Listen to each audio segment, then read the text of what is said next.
It is the Resistance Report for February 14th, 2017. Good evening and happy Valentine's Day. It wasn't a great Valentine's Day for Donald Trump, I don't believe, although one never knows. Last night he accepted the resignation of his National Security Advisor, Michael Flynn. We don't know exactly what happened. In fact, that's one of the interesting things I want to talk to you about. I've been thinking all day, not about Valentine's Day, and I haven't even been thinking very much about Michael Flynn.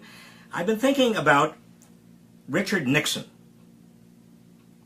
Now, it is odd to think about Richard Nixon at all, and certainly odd to think about Richard Nixon on Valentine's Day. I don't think I ever have before. But Richard Nixon came into my head because I remember Watergate. I remember the Watergate scandal, and I remember in 1974, Richard Nixon and impeachment. Now, I bring that up because I think that we are now beginning to see a road opening up toward Donald Trump's impeachment. And let me explain that. And I want to put in context the Michael Flynn resignation, because my job in these resistance reports is to give you context, to provide you with some ways of linking up and connecting the dots and showing the significance. Well, here's what we do know. We do know that in January, this past January, the acting Attorney General, Sally Yates, who told the truth, and she was fired for it, she notified the White House that Michael Flynn had put himself in a compromising position, according to intelligence officials, who had monitored the telephone calls in December that Michael Flynn had made to the Russian ambassador. And contrary to Michael Flynn's assertions publicly, when he said, no, it was just purely logistical. I didn't make any contacts with the Russian ambassadors or the Russians about any assurances that Donald Trump wanted to give to the Russians concerning the sanctions that were coming down on the Russians because of the Russians' interference in the 2016 election. No, said Michael Flynn, I just talked to the Russian ambassador about logistics, nothing substantive. And apparently Michael Flynn said the same thing to the vice president. And now it comes out, of course, that the intelligence agencies were listening to the call. They had information that Michael Flynn said something very, very different than what he professed to say, and therefore the Russians might have something to blackmail him with, and that the Trump administration, Donald Trump himself, ought to know about this. Well, Donald Trump must have known by then. In fact, there is more and more evidence that he did know then, in January, what had happened, but he did nothing. Now, U.S. intelligence reports, and this is important because it's not really part of the story last night and today, but you should know it. U.S. intelligence reports, according to the New York Times and also the Washington Post and other major newspapers, also showed that Michael Flynn was in touch with Russian Ambassador Kislyak, the same ambassador that he talked with in December. He was in touch with that ambassador during the 2016 campaign. Does that strike you as odd that you'd have Michael Flynn, a top aide to Donald Trump in the campaign, he's in touch with the Russians during the campaign? And that communication continued after the election on November 8th. The Russian ambassador has confirmed this, that they were in touch during the campaign, and also they were in touch right after the election. In November, not just in that December call, in November. Now here's something else we know. Has been verified, confirmed. Michael Flynn flew to Moscow last year.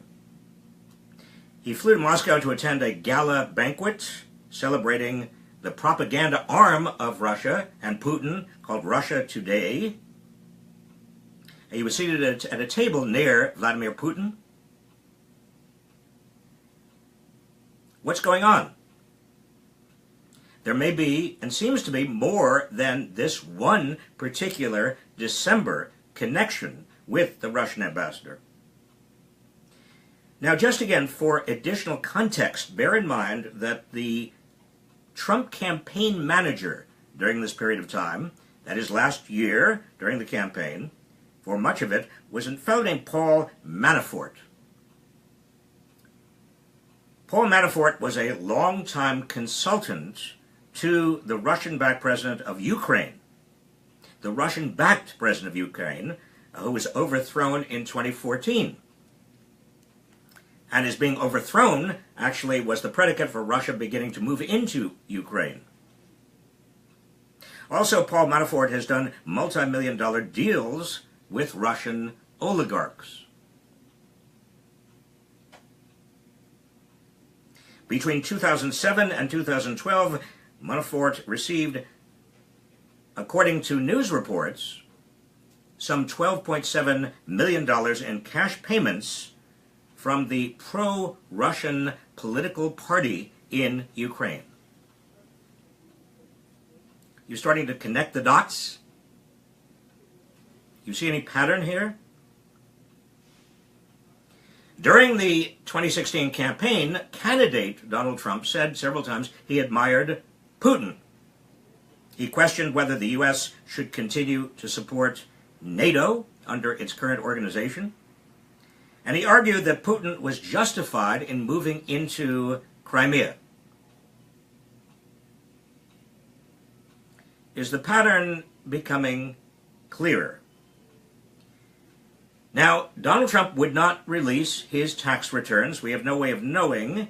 But according to his son, who talked about Russian investments 10 years ago, he said that the Trump organization is very close to the Russian oligarchs, depends on the Russian oligarchs for a lot of cash, for financing projects, has lent billions of dollars to the Trump organization, the Trump enterprises. Could that explain why Donald Trump did not want to release his tax returns? They might show evidence of these deals. They might show evidence of how much the Trump organization and Donald Trump himself owes to the Russian oligarchs. I should also add, just for another data point that you can connect, Trump picked as his Secretary of State, a critically important position, ExxonMobil CEO Rex Tillerson. Rex Tillerson is also quite close to Putin. In 2013, Putin awarded Tillerson the Order of Friendship. That is a very coveted, at least if you are Russia, coveted award, one of the highest honors Russia gives, particularly to foreign citizens. Now you have to also understand that Tillerson came up through the ranks at ExxonMobil by managing ExxonMobil's Russia account. That was what he did. That's what he did at ExxonMobil. He was in charge of the Russia account. After becoming CEO of ExxonMobil, Tillerson bet billions of dollars, of ExxonMobil dollars, not his own, on Russia's vast oil resources through a partnership with Russian oil giant Rosneft, owned partly by the Kremlin and by Russian oligarchs. Putin himself attended the signing ceremony of this deal in 2011.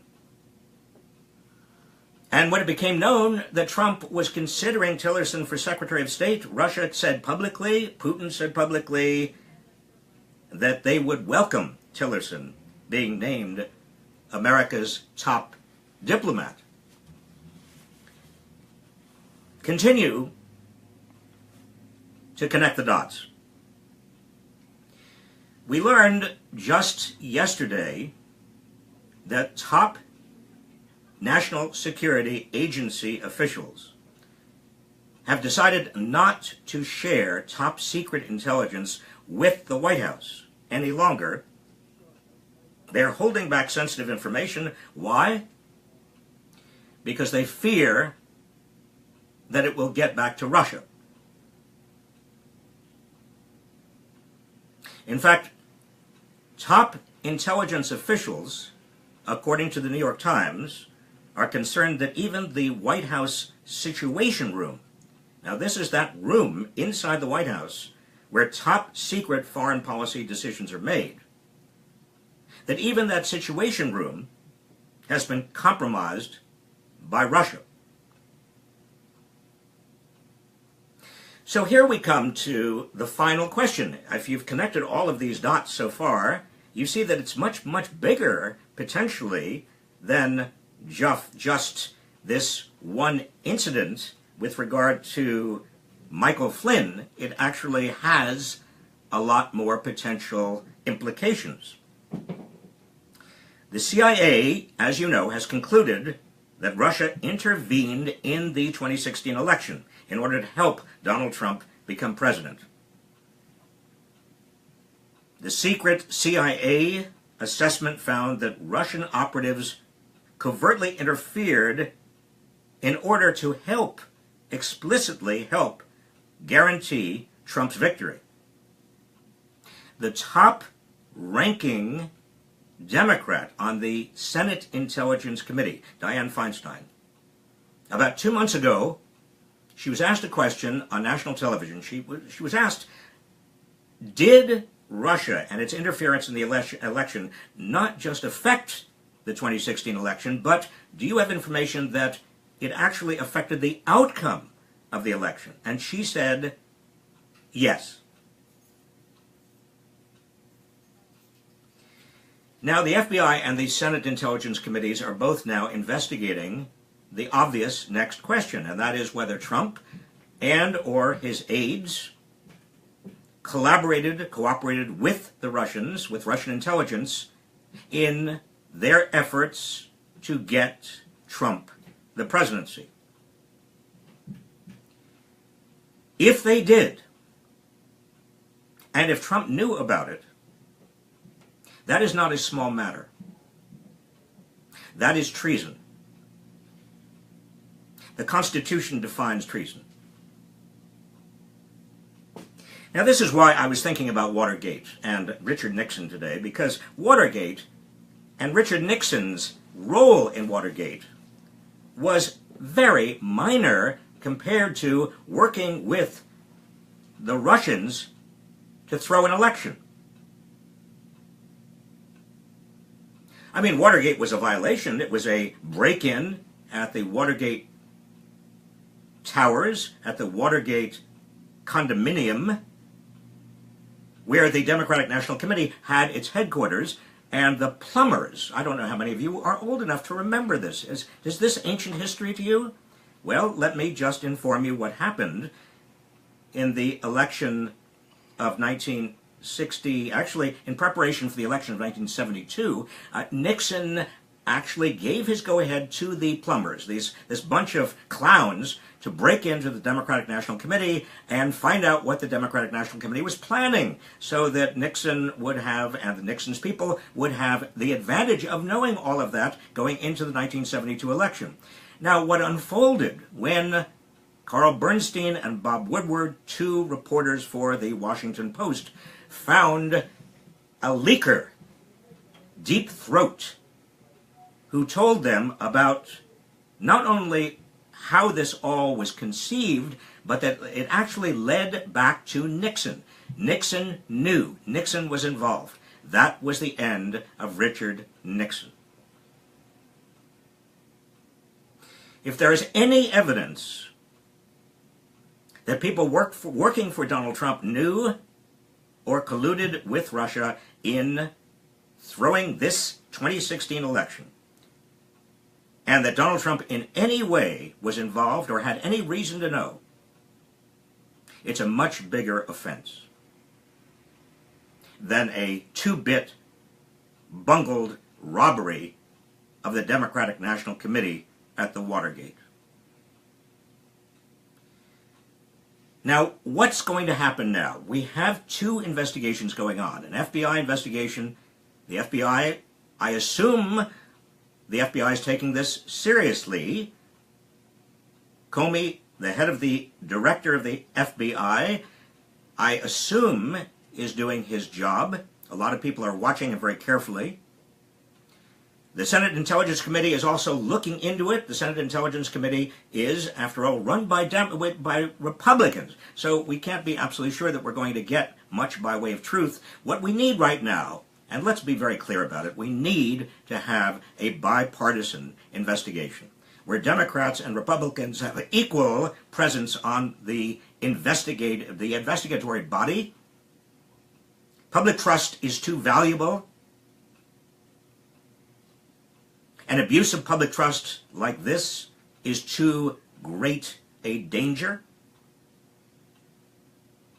And one thing we do know from the Watergate scandal and from Richard Nixon's impeachment is that any cover-up in Washington is very hard to maintain. It gets worse. It doesn't get better. There are such people as investigative reporters. We learned that in the Watergate cover-up. There are leakers. We know that too. And Donald Trump's White House is about as leaky as you can get. So we need a bipartisan investigation as quickly as possible. And if we don't get that, you know something? We need an independent counsel, an independent special prosecutor. But before we get to that point, let's at least get the facts. The Donald Trump administration has so many ethical questions hanging over it, so many questions about legitimacy already hanging over it. But this is a big one. This could easily bring the presidency down. Although I certainly would not be crestfallen if Donald Trump were impeached, I, like you, presumably, would be horrified if, in fact, our democratic system had been abused by Donald Trump and his people. It is already critically important to build back the public's confidence in our democracy, rather than tear down the public's confidence in our democracy. And the resistance movement of which you are a part is not just a movement to resist Donald Trump, it is also a movement to rebuild and strengthen our democracy. It's a movement to reclaim our democracy and also our economy, because democratic decision-making, small d, is responsible for the rules of the game in the economy. It's also necessary to reclaim our economy from the oligarchs in the United States, from those who are powerful and those who are abusing their power. Donald Trump came to office as a fake populist, saying to people that he would represent working people. He drained the swamp. He has created in only 3 and a little bit more weeks the worst swamp that anybody can remember, except perhaps for Richard Nixon's own swamp.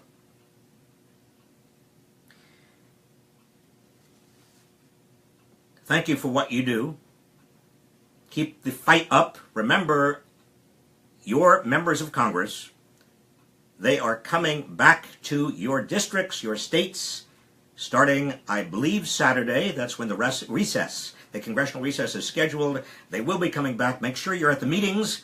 Make sure you confront them. Make sure you ask hard questions. Follow up those questions. Make sure you get answers. Make sure they know that you are watching and you are powerful, because you are. That's what this democracy is all about.